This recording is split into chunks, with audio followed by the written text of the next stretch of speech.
ইজা কানাত লাইলাতুন নিসফি মিন শাবান, ও আমার উম্মত, তোমাদের কাছে যখন শাবান মাসের 15তম রাত আসে, 2026 সালে এই বছর শবে বরাত কবে? ফেব্রুয়ারির 3 তারিখ মঙ্গলবার দিবাগত রাত। নবীজি বলেন, তোমাদের কাছে যখন শাবান মাসের 15তম রাত শবে বরাত আসে, ফাকুমু লাইলাহা, তোমরা ওই রাত্রি জেগে ইবাদত বন্দেগি করো। কি করো? ইবাদত বন্দেগি করো। কি ইবাদত করবেন? মনে রাখবেন, এই শবে বরাতের নির্ধারিত কোনো আমল নাই যে আপনি এই নামাজ এত রাকাত পড়বেন, ওই নামাজ এত রাকাত পড়বেন। আবার অনেকে মনে করে, মনে হয় যে 12 রাকাত, 15 রাকাত, 20 রাকাত মনে হয় যে শবে বরাতের নামাজ। মনে রাখবেন, শবে বরাতের নামাজের নির্ধারিত কোনো নিয়ম নাই, মানে নির্ধারিত না। আপনি যত ইচ্ছা পড়বেন, যত পারেন তো বেশি পড়বেন। শুধু 12 রাকাত পড়বেন কেন? আরো বেশি পড়বেন। নবীজি বলেন, ফাকুমু লাইলাহা, এই রাত্রি জেগে তোমরা আমল করো, নফল নামাজ, কোরআন তেলাওয়াত, জিকির, আজকার, তাসবিহ, তাহলিল, এগুলি রাত্রে আমল। এগুলি আপনি যত ইচ্ছা পড়তে থাকবেন। নবীজি বলেন, ওয়াসুমু নাহারাহা, এবং তোমরা যদি পারো পরের দিন তোমরা রোজা রাখবা। কি করবা? পরের দিন রোজা রাখবে।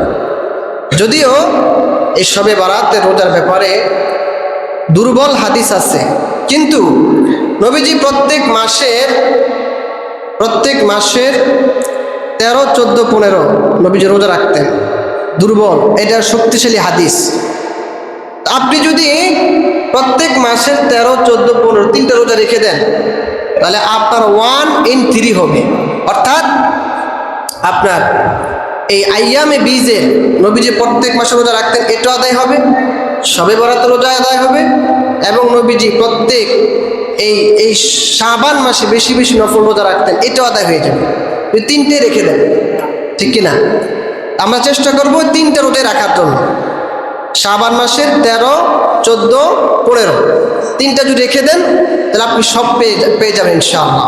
মা বোনেরা, তারা যেহেতু নফল রোজার ব্যাপারে মা বোনরা একটু বেশি সচেতন, বা তারা রোজা বেশি রাখে, তো আপনারা একটা না রেখে যদি 3টা রেখে দেন, তাহলে সবচেয়ে বেশি ভালো হবে।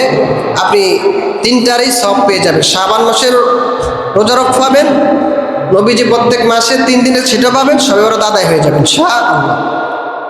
আর এই মাসের রাত্রিব্যাপী আপনি কি আমল করবেন? নির্ধারিত আমল নাই। নফল নামাজ, কোরআন তেলাওয়াত, জিকির, আজকার যতটুকু পড়ে এতটুকু পড়বেন। আবার এই নামাজের অনেকে মনে করে যে শবে বরাতের নামাজের মনে হয় যে নিয়ম আছে, এই সূরা তোবার, ওই সূরা তোবার, ওই সূরা তোবার। না, শবে বরাতের নামাজের নির্ধারিত কোনো নিয়ম নাই। অন্যান্য নফল নামাজ যেভাবে পড়েন, শবে বরাতের নামাজও কি এভাবেই পড়বেন, ঠিক আছে? নবীজি বলেন, তোমরা এই রাত্রি ব্যাপী কেন এত আমল করবা? ফাইন্নাল্লাহা তাআলা ইয়ানজিলু ফিহা বিগুরুবিশ শামসি ইলা সামাঈদ দুনিয়া, এই রাতে যখন সূর্য ডুবে যায়, দিনের সূর্য ডুবার সাথে সাথে আল্লাহ তাআলা প্রথম আসমানে চলে আসে।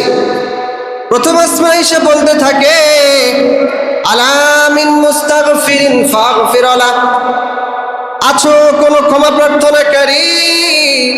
আমি আল্লাহর কাছে ক্ষমা চাও, আমি আল্লাহ তোমাকে ক্ষমা করে দিব।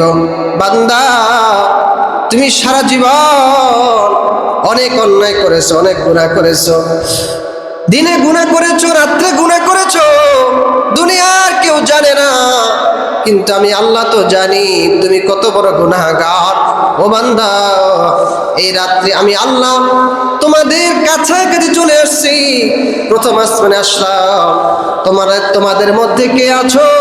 আমি আল্লাহর কাছে ক্ষমা চাইবা, আমি আল্লাহর কাছে ক্ষমা চাও, আমি তোমাদেরকে ক্ষমা করে দিব। সুবহানাল্লাহ।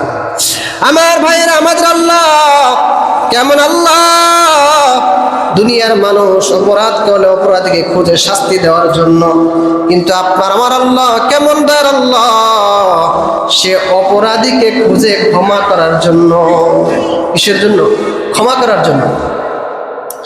আল্লাহ তাআলা বলেন, আলা মিন মুস্তারজিকিন ফারযুকহু, আছো কোন রিজিক অন্বেষণকারী যার রিজিকের ব্যবস্থা নাই, 4-5টা সন্তান নিয়ে কষ্টে আছো, রিজিকের টেনশন, রিজিকের প্রয়োজন, আমি আল্লাহর কাছে রিজিক চাও, আমি আল্লাহ তোমাকে রিজিক দান করব। আল্লাহ বলে, আলা মিন মুবতালান ফাউআফিয়াহু, আছো কোন অসুস্থ ব্যক্তি যে অনেক ট্রিটমেন্ট করেছ, অনেক ডাক্তার খনকার অনেক কিছু দেখাইছো, কিন্তু তোমার অসুস্থ এখনো ভালো হয় না, এই সবে বরাতে রাতে আমি আল্লাহর কাছে সুস্থতা কামনা করো, আমি আল্লাহ তোমাকে সুস্থতা দান করব। আল্লাহ তাআলা বান্দাকে একটা একটা করে করে ডাকতে থাকে। নবীজুল হাত্তা ইয়াতলু আল ফজর, ফজর হওয়ার আগ পর্যন্ত বান্দাকে আল্লাহ তাআলা ডাকতে থাকে।